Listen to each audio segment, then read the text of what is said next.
Here's something most people don't know. Your brain is running on 100-year-old software, possibly more.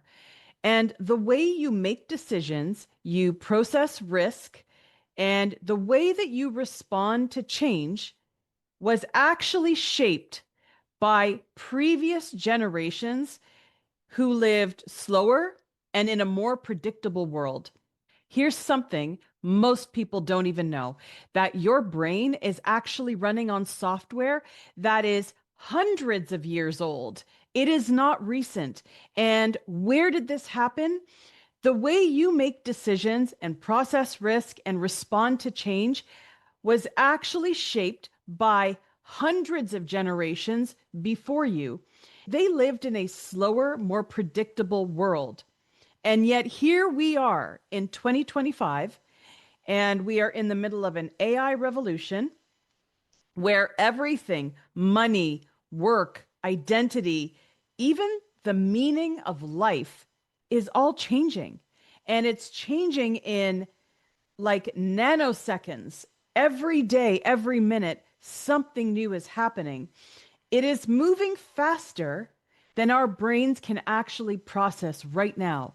It's no wonder that people are feeling overwhelmed, frozen in time, not knowing what to do. They're feeling uncertain. Which way do I turn? What decision is the best for me to make right now? Because the problem is there are so many choices and we have so much intelligence now, human and AI intelligence, that where do we start?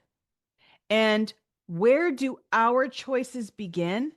And then does it end in an AI choice? So today we're going to talk about why we have this issue with 100-year-old brains and older, what we can do about it, and how do we move forward? In this AI world now, how do we move forward with these brains that weren't designed for today? Welcome back, everyone, to a Mindset Medicine podcast. I am your host, Katharine Lukedu. I am a coach, a consultant, an entrepreneur, an innovator, and I have been endlessly curious about what makes us human in an AI world, and how do we not lose those unique assets of ours as humans while we are moving so quickly into an AI driven world. What my goal for this show is to help you think differently, to gain different perspectives on subjects that may be old and wise, but maybe it's time that we start looking at things in a slightly different lens. So, we are going to learn, adapt, and thrive even when the rules keep changing on us. That's what we're going to do today. So I hope that you will share this episode, like it, download it, listen to it again, because I'm going to have lots of great information, research for you. And let's just dive in, because you're about to find out that your brain is a time traveler. And what do we do about it? How do we rein it in and learn the way that we need to be thinking in this AI world that we're in, and it will keep evolving? So, here's the truth most people don't realize is that your brain hasn't actually updated its operating system in thousands of years. Neuroscientists call this a mismatch problem. And we have evolved for a world of survival, right? The hunters and gatherers, and even before that in the Stone Age. But we are now living in a world that accelerates, sometimes faster than we can even think. So it's not just evolution. This is actually epigenetics. And research from Max Planck Institute shows that trauma, scarcity, and survival behaviors can be passed down through DNA for up to 14 generations. Let's think about that for a minute. The trauma, the scarcity, and the survival mechanisms that your grandparents, great grandparents, and going back 14 generations have been passed to you through your DNA. So if your grandparents lived through war, famine, migration, if your parents grew up believing that stability meant getting a safe, stable job and sticking with it for 40 years, then your brain was likely wired to value certainty, control, and predictability. But here is the paradox, is that the world no longer rewards predictability. If you've noticed, the world we're in today is far from predictable. It is difficult to predict politics. It is difficult to predict the economy. It's even difficult to predict the weather. I don't know about where you live, unless you live maybe near the equator, where the weather is somewhat similar every single day, like Aruba and some of these other countries. I know in North America, from one day to the next, you really don't know what to expect. So predictability is actually no longer a certainty in our lives. And it's something that we're going to have to just begin to understand. That's just how it is. However, there are things that we can do to help ourselves. So the average career lifespan has dropped from 30 years to 5 years. AI tools now disrupt industries before your brain has even adapted to the last wave of changes. That is how quickly all this is happening when AI came into play. So let's just say it was January 2023 when a lot of people started hearing these words, ChatGPT. And it was this new platform. You could go in, you could ask questions. It was fascinating. Fast forward to 2024, all of a sudden, you can now speak to this AI. There's a voice behind it. It can create texts and images. It can create so much more automation that you could previously do in your business. Fast forward to August 2025, and we're at the point where AI has now exceeded the intelligence of the smartest human being. It has passed the Turing test. It has passed the World Humanity Test, which no individual has ever been able to do. We are moving at such a quick pace that the majority of people don't even know where to begin to catch up. So it's almost like you wake up every day and every day you're playing catch up.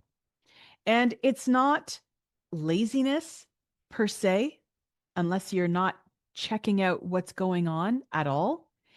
It's not a lack of intelligence because we only know what we know, right? There is this very clever saying, you don't know what you don't know.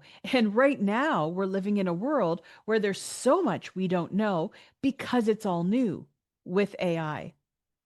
So it's essentially biology is meeting acceleration. And so what do we do about that? Let's think about the last 100 years. So 1925, most people worked in industrial jobs. They had an employer for life.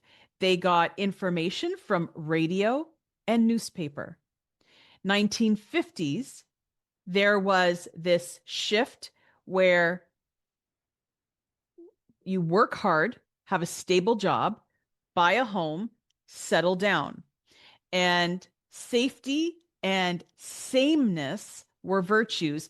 If you remember, now maybe I'm dating myself, there were many shows going on, Leave It to Beaver, or bewitched. It was a very traditional picture that we had of what the family unit looked like. And that's why we say that safety and sameness during the 50s were virtues. Between the 1980s and 2000s, suddenly technology started compounding faster than culture could keep up. So, this is where essentially most of this started to happen. And we had the computer, PCs, mobile phones, and the internet. And we have now moved from simple telephones, radios, TV to now going into technology, computers, mobile phones. Between 2020 and 2025, the last 5 years, we have had a pandemic. We've had lockdowns. We've had shifts in the rules around what was allowed, what wasn't allowed, governing bodies dictating how we are to act and move and so on, particularly between 2020 and 2022. In North America, Europe also had a lot of rules imposed on them, Asia as well. So, what then happened was remote work, right? People began working from home. That created it in its own culture. We had decentralized economies and constant disruption. So here is the problem. That is not our fault, but it is something that we now need to adapt to. Is our inherited playbook, our inherited mental models were not built for this pace and acceleration of culture. They just weren't built for that. They were built for that slow pace of life, for the predictability of culture. They were built for the traditional, which we're no longer in anymore. So we have been conditioned to equate busyness with value. The busier we are, the more valuable we are, right? The way that you moved up the ladder, even from the time that I have been in the working world, start at the bottom, work long hours, stay after everyone else to show that you're of value to the company. That's what was valuable. Chase more information, more content, more productivity hacks. And yet, what I'm finding is, especially in the last few years, the more we are consuming of everything, the more paralyzed we have become. When you think about when social media came out, 2006, 2007 is when Facebook first came out.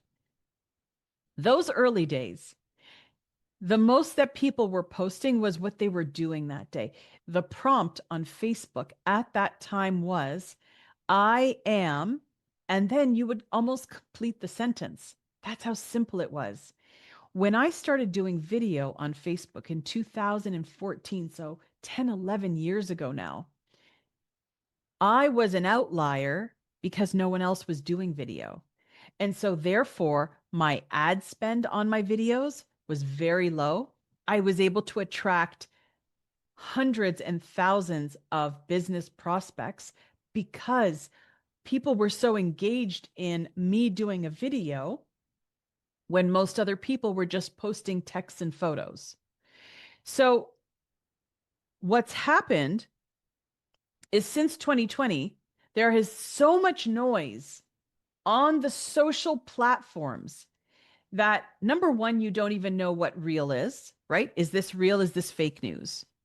You see a video today. Is that person authentically, or is that a fake image or video of that person? Because AI can now do that. We're at this time where rather than becoming even more productive, we are possibly becoming more paralyzed. And at the same time, our decision-making process is also lagging. rather than making faster decisions, quicker decisions that are going to propel us forward. We're almost being pulled back because there are so many choices. And what's the best choice? What does this mean? For most people, it means that burnout levels are at record highs. Over 60% of workers are feeling AI anxiety about their job security. Will I have a job in 2 years from now? Will I have a job next year?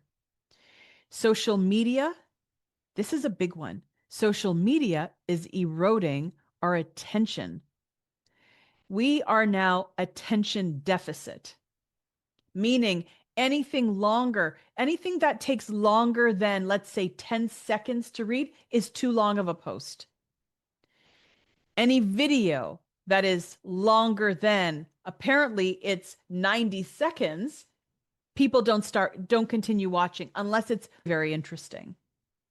So the people who aren't thriving right now aren't the ones who don't know enough.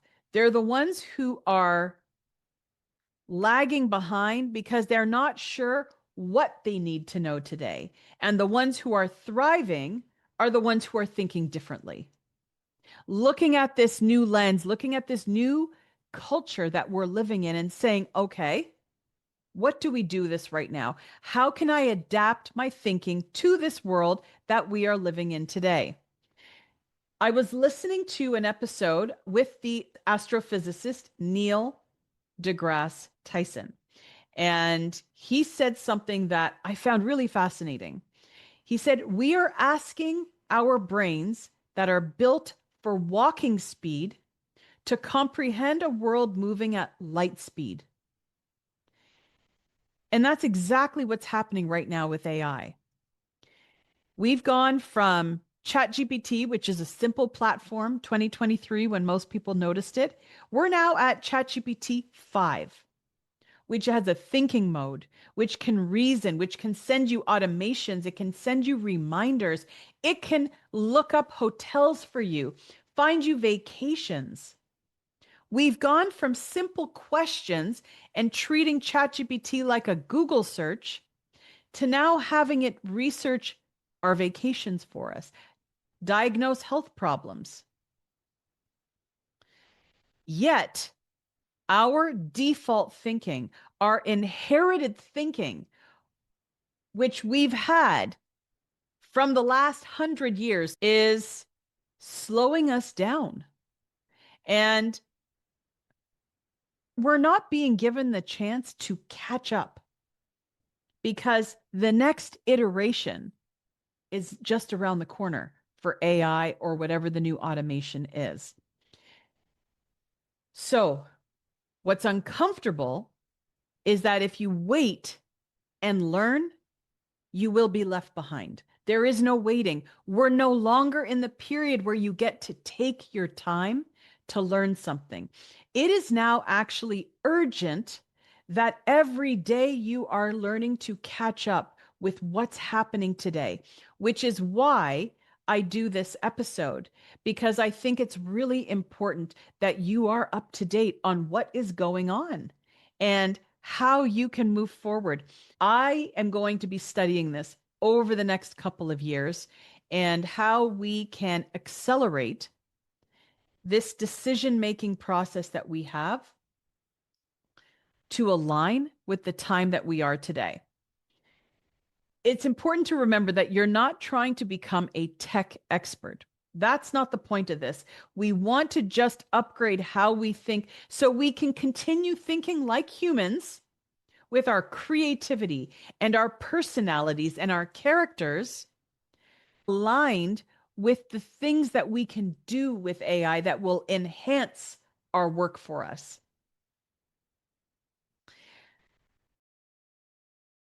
So we've covered a lot so far today, and your mind is probably, wow, she has said a lot of stuff.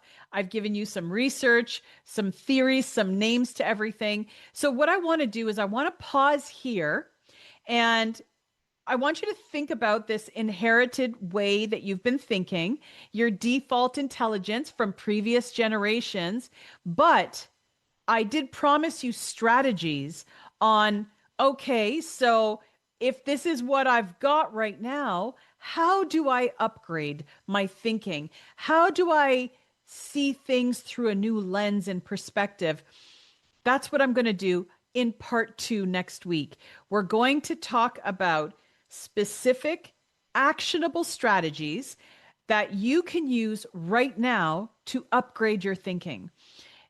You can collapse your decision making time, right? We want you to be able to make decisions on all of this AI stuff and your business and your life, but at a faster pace. And I'm going to show you how to do that as well. So trust me, you won't want to miss part two. So we're going to end here. If you think that people who might really appreciate this first part of what we've been talking about today, share it, like it, download it, and make a comment. Find me on social media. And what we're going to do is I'm going to see you next week on part two. See you next week.